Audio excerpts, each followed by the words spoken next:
Hello everyone, स्वागत है आप सभी का इजी लैंग्वेज ईडू में। मेरा नाम दीपा रावत है और आशा करती हूँ कि आप सब अच्छे होंगे। यदि आप मेरे चैनल पर नए हैं तो चैनल को लाइक करें, शेयर करें और साथ में सब्सक्राइब भी कर लीजिएगा ताकि आने वाले नोटिफिकेशन सबसे पहले आपको पहुंचे। तो दोस्तों, आज हम पढ़ने वाले हैं जनजाति। ठीक, जनजाति क्या होती है? सबसे पहले देखो, जनजाति जैसे मान के चलो यहाँ पे हो गया एक शहर। ठीक, एक शहर हो गया, एक बड़ा बड़ा सा शहर है और इस शहर में जितने भी लोग हैं, ठीक, क्योंकि जो लोग होते हैं वो भी समाज के अंग होते हैं। तो इस शहर में जितने भी लोग हैं वो सारे क्या हैं? समाज के अंग हैं। तो इस शहर से अलग जो समाज था, ठीक, इस शहर से क्या था? अलग जो समाज था। तो इसी समाज को क्या कहा गया है? इसी समाज को कहा गया है जनजाति। इसी समाज को क्या कहा गया है? जनजाति। जो मतलब एक बड़े समाज से बिल्कुल अलग रहता है, बिल्कुल अलग रहता है, उसी को जनजाति कहा जाता है। और जो ये जनजाति है, ये जनजाति जैसे जंगलों में क्या करती थी? जंगलों में निवास करती थी। जंगलों में निवास करती थी और पूरा कृषि पर आधारित थी। कृषि पर क्या थी? आधारित थी। ये अपना गुजारा पूरा मतलब कृषि से ही करती थी और अन्य समाजों से इसका मतलब कोई मतलब नहीं था। ठीक, अन्य समाजों से कोई मतलब नहीं था। जो जनजाति समाज था, तो जनजाति जैसा पहले आप सभी को पता होगा कि जो समाज था, ठीक, जो समाज था वो वर्णों में विभाजित था। वो क्या था? वर्णों में विभाजित था। अब देखो वर्ण कितने होते? सबसे पहले आता है ब्राह्मण। ब्राह्मण आता है, फिर आता है क्षत्रिय, ब्राह्मण क्षत्रिय, तीसरे नंबर पर आता है वैश्य और चौथे नंबर पर आता है शूद्र। ठीक, शूद्र उसे कहा जाता था जो सबसे निम्न जाति का था। और समाज में सबसे ऊंचा स्थान किसे दिया जाता था? ब्राह्मण को दिया जाता था। ब्राह्मण ही सबसे ज्यादा पढ़े लिखे होते थे और इन्हें महान बताया जाता था। ठीक, जो ब्राह्मण होते थे ये क्या करते थे? समाज में नियम बनाते थे। समाज में नियम बनाते थे। अब जो इनके द्वारा नियम थे, ये जो बड़े राजा राजा लोग होते थे, राजा लोग भी इन नियमों का पालन करते थे। ठीक, जो राजा लोग होते थे वो क्या करते थे?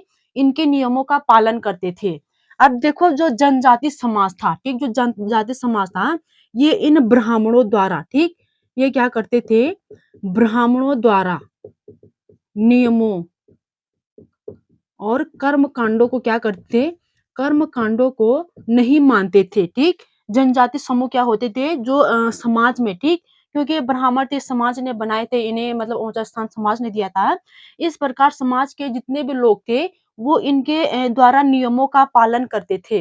जैसे इन्होंने कहा कि मंगलवार को कोई भी मतलब मांसाहारी भोजन को ग्रहण नहीं करेगा, खाएगा नहीं।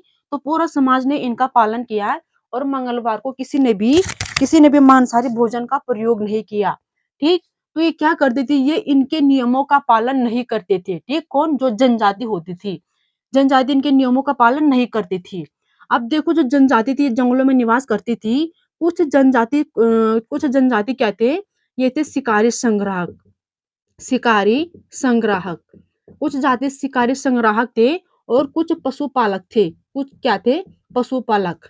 शिकारी संग्रहक मतलब क्योंकि ये जनजाति क्या थी? जंगलों पर निवास करती थी, तो ये शिकार करते थे। ठीक है, जानवरों का शिकार करते थे, उस शिकार से ही अपना पेट भरते थे।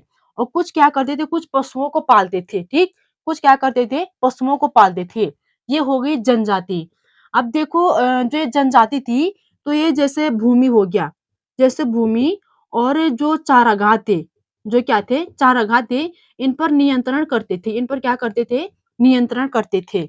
इन पर क्या करते? नियंत्रण करते थे। क्यों करते थे? क्योंकि ये रहते थे जंगलों में। तो जो इनकी भूमि थी, भूमि पर नियंत्रण करते थे। वहां का जो चारागाह था, चारागाह पशुपालकों के लिए, तो उस पर क्या करते थे? नियंत्रण करते थे। अब क्या हुआ कि जो जनजाति थी, तो जनजाति यदि ये किसी भी समाज से टकराते, यदि क्या करते? ये किसी भी समाज से टकराते, तो ये उनका मतलब जमकर मुकाबला करते थे। उनका जमकर मुकाबला करते थे और जो इनकी संस्कृति है उसको बचाते थे। ठीक, जो इनकी क्या है? संस्कृति है उसको बचाते थे। मतलब जो समाज था, जैसे मतलब ये हो गया, ये जनजाति समाज है और ये हमारा समाज है। इस समाज में हम रहते हैं और इस समाज में जितने भी जंगल में निवास करते हैं वो लोग रहते हैं। तो यदि हमने इनसे टक्कर ली, तो ये हमारा हमसे मतलब जमकर क्या करते थे? मुकाबला करते थे, हमें हराते थे। ठीक, हम पर ये कुछ भी चला देते, जैसे तीर हो गया, पत्थर हो गया, तो ये किसी काम से भी डरते नहीं थे। तो इसलिए क्या हुआ? जो समाज, जब हम इनसे टकराते थे तो ये हमारा जमकर मुकाबला करते थे। ये सोचते थे कि मतलब ये हमें कहीं हानि ना पहुँचाए, इसलिए ये क्या करते थे, मुकाबला करते थे और अपनी संस्कृति को भी बचाते थे, ठीक? ये हो गया हमारा जनजाति। अब देखो विभिन्न प्रकार के क्षेत्र में विभिन्न प्रकार की जनजाति पाई जाती है। सबसे पहले हम देखेंगे पंजाब। दूसरा हम इसमें देखेंगे दूसरा हम इसमें देखेंगे जो ब्राह्मण थे, तो ब्राह्मण जैसे ब्राह्मणों को बड़े-बड़े पद दिए जाते थे। बड़े-बड़े पद दिए जाते थे समाज में। बाद में क्या हुआ कि ये मतलब काफ़ी भारी पड़ी, ये समाज में जितने भी जो वर्ण बनाए गए थे काफ़ी भारी पड़े। क्यों पड़े? क्योंकि जैसे मैंने आपको पिछली क्लास में बताया था जो मुगल थे, ठीक? जो मुगल बादशाह थे, तो मुगल बादशाह मनसबदार शब्द का प्रयोग करते थे। और एक तो एक मनसबदार हो गया, एक जमींदार हो गया। मनसबदार और जमींदार। तो ये मुगल क्या करते थे, मुगल जो मतलब चाहे वो उच्च जाति का हो, चाहे वो निम्न जाति का हो, तो निम्न जाति के लोगों को भी ऊँचे-ऊँचे पदों पर बिठाया जाता था। इसलिए जो उच्च जाति के होते थे, तो उनके मन में मतलब आशंका होती थी। उनके मन में क्या होती था? आशंका होती थी कि ये निम्न जाति का व्यक्ति उच्च स्थान पर बैठ गया है, ठीक? यहाँ से क्या हुआ? समाज थोड़ा मतलब बदल सा गया, ठीक? अब हम देखेंगे अलग-अलग क्षेत्रों में अलग-अलग जनजाति।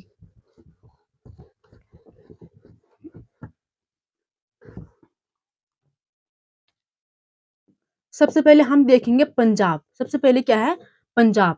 अब देखो पंजाब में रहती थी खाकर जनजाति। खाकर जनजाति। खाकर जनजाति। बाद में पहले तो पंजाब में किसका कौन जनजाति रहती थी? खाकर जनजाति निवास करती थी। लेकिन क्या हुआ, खाकर जनजाति ज़्यादा दिन तक यहाँ टिकी नहीं रही। बाद में यहाँ आ गए खक्कर जनजाति।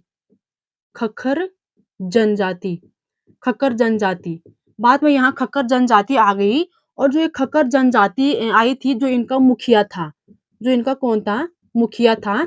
जैसे हमारे परिवार में, आपके परिवार में होता है, किसी के परिवार में मुखिया हो गया, किसी के परिवार में पिता, कहीं माता, कहीं दादी, कहीं दादा, तो उसी प्रकार जो इनका मुखिया था, कमाल खान गख्खर। कमाल खान गख्खर, ठीक? जो इनका मुखिया था वो कौन था? कमाल खान गक्कर था। अब देखो जो कमाल खान गक्कर था, ये जो अकबर बादशाह था, ठीक? जो मुगल काल में जो अकबर था, तो अकबर ने इसे मनसबदार बनाया था। क्या बनाया था? मनसबदार। मनसबदार का पद दिया था, ठीक? मनसबदार का पद दिया था किसको? कमाल खान गक्खर को। अब देखो मनसबदार किसे कहा जाता है?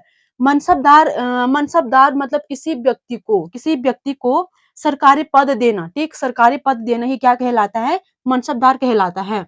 पंजाब में सबसे पहले रहती थी खाकर जनजाति। बाद में क्या हुआ कि खाकर जनजाति यहाँ ज़्यादा देर तक टिकी नहीं रही, और यहाँ आ गई गख्खर जनजाति।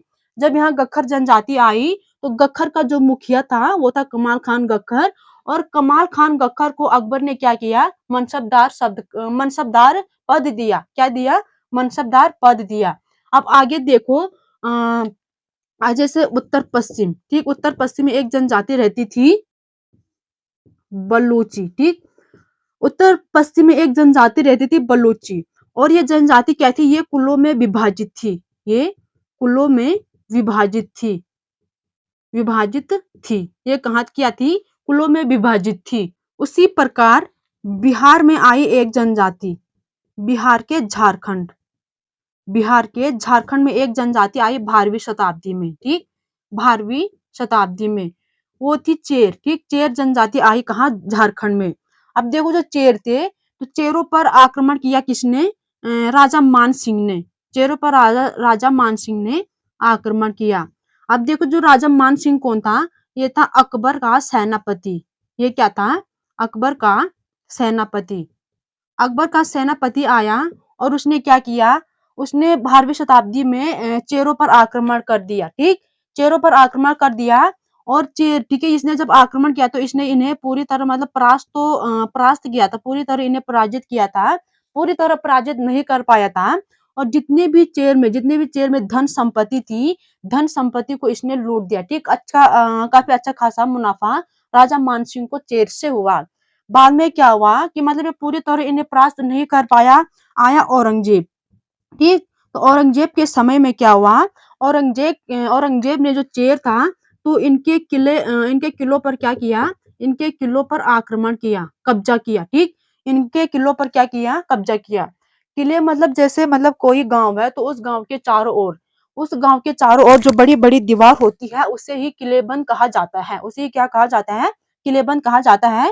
तो औरंगजेब के समय क्या हुआ, चेरों पर पूरा आक्रमण हो गया और चेर को इसने अपने कब्जे में ले लिया। ठीक, चेर को क्या ले लिया इसने, अपने कब्जे में ले लिया। अब पूरा चेर भी हो गया किसका, मुगलों का। ठीक, तो ये था उत्तर पूर्व में रहने वाली जनजाति और बिहार में, ठीक है, बिहार झारखंड में कौन सी जनजाति रहती थी, चेर जनजाति रहती थी। अकबर का सेनापति का नाम क्या है, तो अकबर के सेनापति का नाम राजा मानसिंह है। और जो अकबर ने, ठीक है, अकबर ने मनसबदार पद किसको दिया था, तो वो किसको दिया था, कमाल खान गख्खर को। ठीक, ये होगी हमारी जनजाति। अब आगे देखो, एक था खाना बदोश।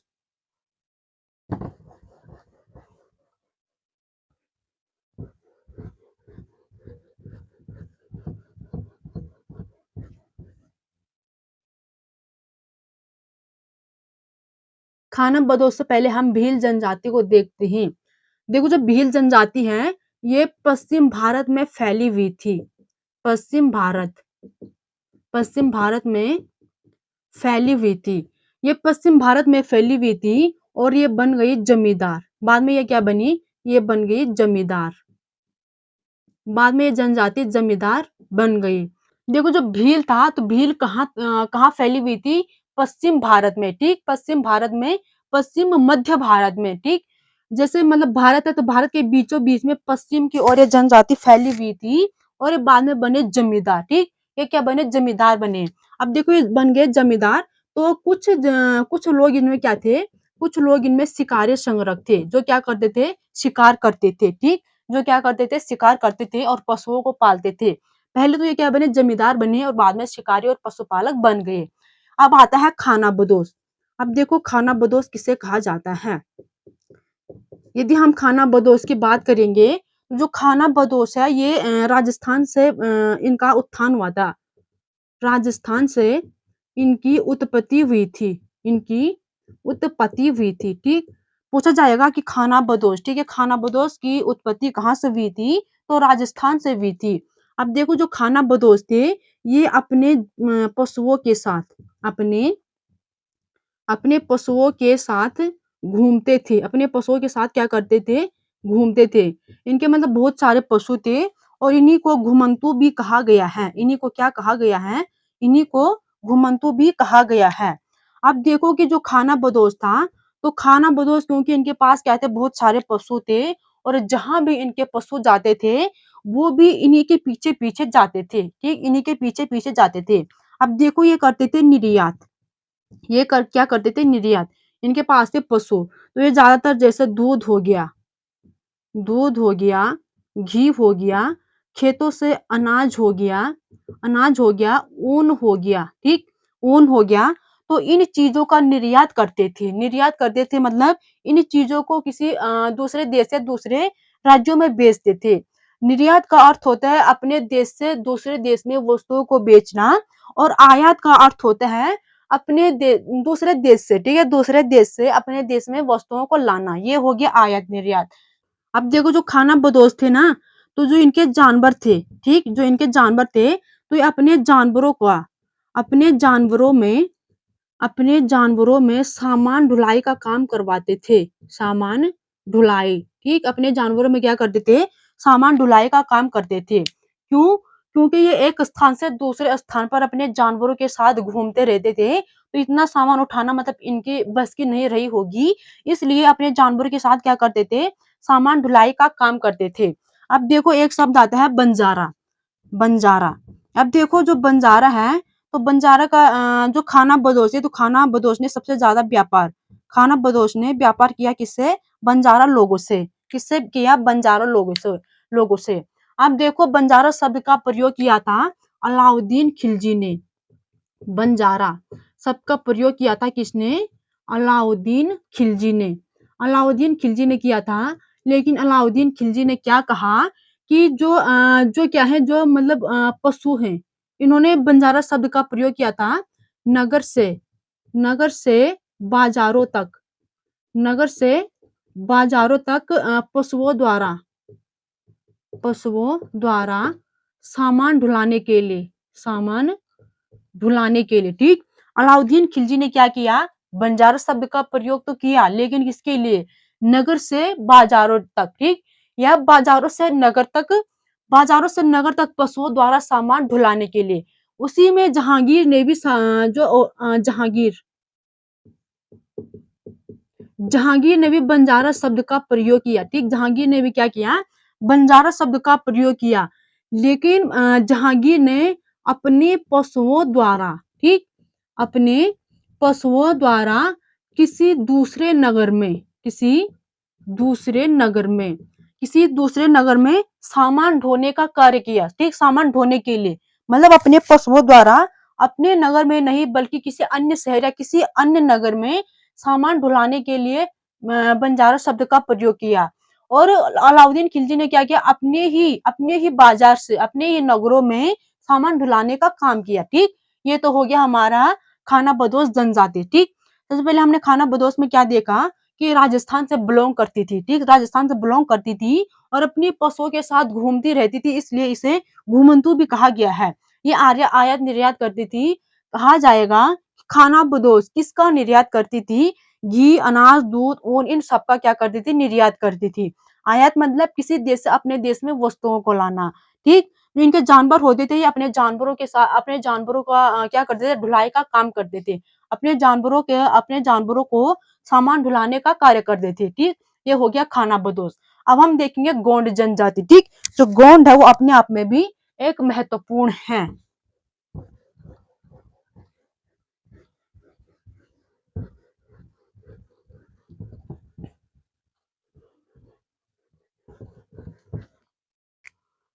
अब हेडिंग डालेंगे गोंड। अब देखो जो गोंड थे ये वन प्रदेश में रहते थे, वन प्रदेश में रहते थे। दूसरा हम इसमें देखेंगे तो ये स्थानांतरित कृषि स्थानांतरित जगह जगह पर कृषि करना, जगह जगह पर कृषि करना। तीसरा हम इसमें देखेंगे तो जो गोंड था ये राज्यों में विभाजित था, राज्यों में विभाजित था और प्रत्येक राज्य ये कुलों में विभाजित था,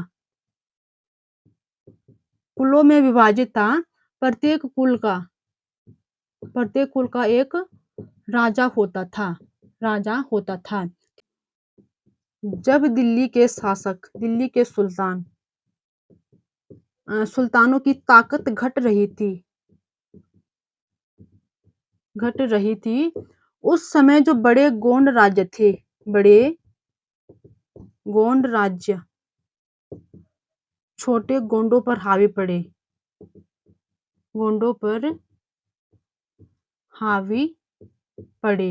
छोटे गोंडों पर क्या हुए, हावी पड़े। अकबर के इतिहास, अकबरनामा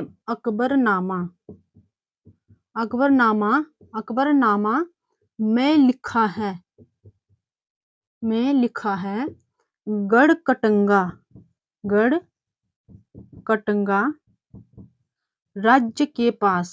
राज्य में 70,000 गांव थे, 70,000 गांव थे, ठीक, 70,000 गांव थे। और जो ये राज्य थे, ठीक है, जो ये राज्य थे ये गढ़ों में विभाजित था, गढ़ों में क्या था, विभाजित था, गढ़ों में विभाजित था। प्रत्येक गढ़ में 12 गांव होते थे, 12 गांव होते थे, 12 गांव होते थे। और इन्हें कहा गया है बरहोतो, इन्हें क्या कहा गया है, बरहोतो। अब देखो ये क्या बोल रहा है कि जो गोंड था, गोंड वन प्रदेश में रहते हैं। वन प्रदेश मतलब वन मतलब जंगल, ठीक, जंगलों के प्रदेश में रहता था कौन, गोंड। गोंड कृषि स्थानांतरित था, कृषि स्थानांतरित मतलब ये जहां भी जाते थे, जिस भी जंगल में जाते थे तो वहां पर कृषि करते थे, ठीक, वहां पर क्या करते थे, कृषि पर करते थे। दूसरे ये कृषि और भूमि पर क्या करते थे, भूमि पर और चारागाहों पर नियंत्रण करते थे। क्योंकि इन्हें क्या करना पड़ता था, इन्हें साल भर में पूरे साल मतलब वन प्रदेश में रहते थे, इसलिए जो भूमि थी और जो चारागाह थे उन पर नियंत्रण करते थे। दूसरा हमने क्या देखा, जो गोंड था वो कुलों में विभाजित था, ठीक? ये क्या था, अलग-अलग कुलों में विभाजित था, जैसे गाँव में भी होते हैं, या अलग कुल का है, दूसरे कुल का है, जैसे मतलब जात होती है, तो उसी प्रकार ये कुलों में विभाजित था और प्रत्येक कुल का एक अलग राजा होता था, ठीक? प्रत्येक कुल का क्या होता था, एक अलग राजा होता था। जब दिल्ली की जो सुल्तान थी, जब इनकी ताकत घट रही थी, तो जो बड़े गोंड राज्य थे, ठीक? जो राज्यों में विभाजित थे, कुलों में विभाजित थे, तो वैसे मतलब अलग-अलग राज्य थे ना, तो जो बड़े-बड़े राज्य थे, वो छोटे थे। वो छोटे राज्यों पर क्या पड़ रहे थे? हावी पड़ रहे थे। अब देखो जो अकबर के इतिहास में लिखा है, अकबर के इतिहास, अकबरनामा में लिखा है, ठीक? अकबरनामा में क्या लिखा है? तो गढ़कटंगा राज्य है, तो उसमें 70,000 गाँव थे। अब देखो जो गढ़कटंगा है, गढ़कटंगा का संबंध जैसे हो गया मध्य प्रदेश, छत्तीसगढ़, यूपी, उड़ीसा, ठीक? इन राज्यों से, ठीक? इन राज्यों से मतलब है किसका, गढ़कटंगा, मतलब गढ़कटंगा इन राज्यों से संबंधित है। इसने क्या बोला, गढ़कटंगा राज्य में 70,000 गाँव थे और इन 70,000 गाँव, ठीक है? गढ़ मतलब इन 70,000 गाँव गढ़ों में विभाजित था। अब देखो गढ़ों मतलब किलेबंदी, गढ़ों का अर्थ क्या होता है? किलेबंदी, ठीक? इन 70,000 गाँव में क्या था, अलग-अलग गढ़ थे, गढ़ मतलब अलग-अलग किलेबंदी थी और एक किलेबंदी में, ठीक? एक पूरा मतलब जो किलेबंदी होता है, उसमें 12 गाँव थे और इन 12 गाँव के लिए बरहोतो कहा गया है। इन 12 गाँव के लिए क्या कहा गया है? बरहोतो कहा गया है। आगे हम इसमें देखेंगे, इन्हें कहा गया है बरहोतो। आप देखेंगे कि धीरे-धीरे जो गोंड थे, तो इनके जीवन में बदलाव आया, ठीक? इनके जीवन में क्या आया? बदलाव आया। गोंडों के जीवन में गोंडों के जीवन में बदलाव जीवन में बदलाव। अब देखो जब इनके जीवन में बदलाव आया, तो जो ब्राह्मण थे, ठीक? ब्राह्मणों ने ब्राह्मणों ने अनुदान में ब्राह्मणों ने क्या किया? अनुदान में इनसे भूमि प्राप्त की। गढ़ों से क्या की? भूमि प्राप्त की। अनुदान मतलब सहायता, ठीक है? अनुदान मतलब क्या होता है? सहायता। तो ब्राह्मणों ने क्या किया? अनुदान में इनसे भूमि प्राप्त की।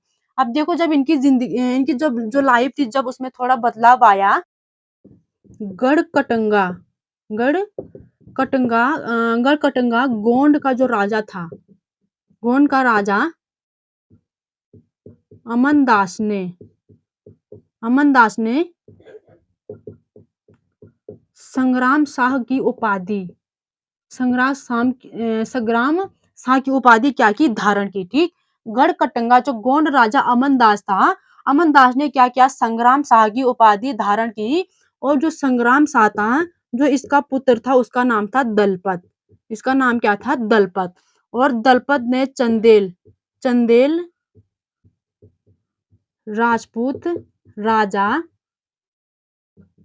सातवाहन की पुत्री से क्या किया? विवाह किया। उसका जो इसकी पुत्री थी, उसका नाम क्या था? दुर्गावती। उसका नाम क्या था? दुर्गावती, ठीक? जो कौन था?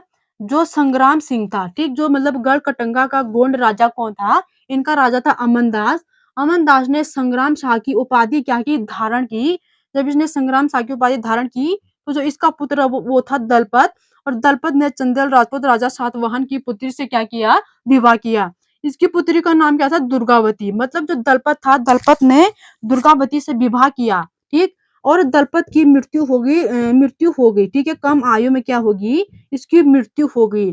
जब इसकी मृत्यु होगी, तो दुर्गावती का बेटा था वीर नारायण। इसका बेटा कौन था? नारायण था। अब देखो जो नारायण था, तो दुर्गावती ने नारायण के नाम पर क्या किया? शासन किया। दुर्गावती के काल में जो साम्राज्य था, वो काफी विस्तार हुआ। उसका क्या हुआ? काफी विस्तार हुआ। लेकिन क्या हुआ? जो मुगल थे, मुगलों के नेतृत्व में 1565 में आसिफ खान द्वारा क्या हुआ? आसिफ खान द्वारा अ, आसिफ खान द्वारा आसिफ खान ने क्या किया? गढ़कटंगा पर क्या किया? हमला किया। गढ़कटंगा पर हमला किया, इनके बीच युद्ध हुआ और जो दुर्गावती थी ये हार गई, ठीक? जो दुर्गावती थी ये हार गई और बाद में क्या हुआ? दुर्गावती इनसे हार गई और बाद में क्या हुआ? दुर्गावती की मृत्यु भी हो गई और उसके तुरंत बाद ही जो वीर नारायण था, तो वीर नारायण की भी मृत्यु हो गई। अब देखो जो गढ़-कटंगा था, ठीक? जब जो गढ़-कटंगा था, तो जब गढ़ जो मुगल थे, ठीक? जो मुगलों ने क्या किया, गढ़-कटंगा को हराया, इन क्षेत्रों को हराया, तो मुगलों ने क्या किया, मुगलों ने मुगलों ने इनसे सिक्के सिक्के, हाथी और हथियार ली, ठीक? सिक्के, हाथी और हथियार इनसे माँगी, ठीक? और बाद में एक कब्ज़ा, ठीक है? जो साम्राज्य था, उसका एक हिस्सा वीर नारायण के चाचा को दे दिया, इसके चाचा को दे दिया और बाकी जो हिस्सा था उस पर मुगलों ने क्या किया, उस पर मुगलों ने शासन किया। लेकिन जो इसका चाचा था तो इस पर भी जो अहोम और मराठा थे, उन्होंने इस पर आक्रमण किया और इसको पूरी तरह पराजित किया। और यहीं से जो गोंड था, गोंड का क्या हो गया, गोंड मतलब बिल्कुल खत्म हो गया, ठीक? जो गोंड राज्य था वो बिल्कुल खत्म हो गया। यहीं से इसका पतन हो गया, ठीक? तो ये था गोंड। अब हम देखेंगे अहोम।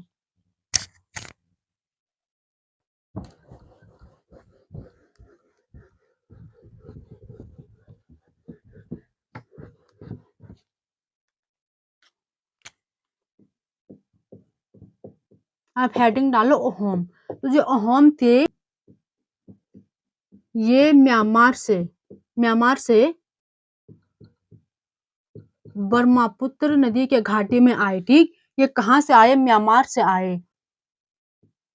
इन्होंने भूस्वामी इन्होंने क्या किया, जो भूस्वामी था, तो भूस्वामी की जो राजनीति थी उसका दमन कर दिया, उसको कुचल दिया और नए राज्यों को बनाए, ठीक है? इसने क्या किया, भूस्वामी के जो राजनीति थी उसको कुचल दिया, राज्यों को कुचल दिया और नए राज्य की स्थापना की, ठीक? नए राज्य की स्थापना की। 1556 में 1556 में इन्होंने क्या किया, इन्होंने आग्नेय शास्त्र का प्रयोग किया, आग्नेय शास्त्र का प्रयोग किया और 1660 में इन्होंने बारूद वाले बारूद वाले तोपों का भी क्या किया, तोपों का भी प्रयोग किया, ठीक? तोपों का भी प्रयोग किया। फिर 1662 में क्या हुआ, मीर जुमला के नेतृत्व में मीर जुमला के नेतृत्व में मुगलों की सेना ने इन पर क्या किया, आक्रमण किया। मुगलों की सेना ने इन पर आक्रमण किया और जो अहोम थे, ठीक? जो कौन थे? अहोम थे, इनको हरा दिया। इनको क्या किया? हरा दिया। अहोम कहाँ से आए थे? म्यांमार के ब्रह्मपुत्र नदी से आए थे।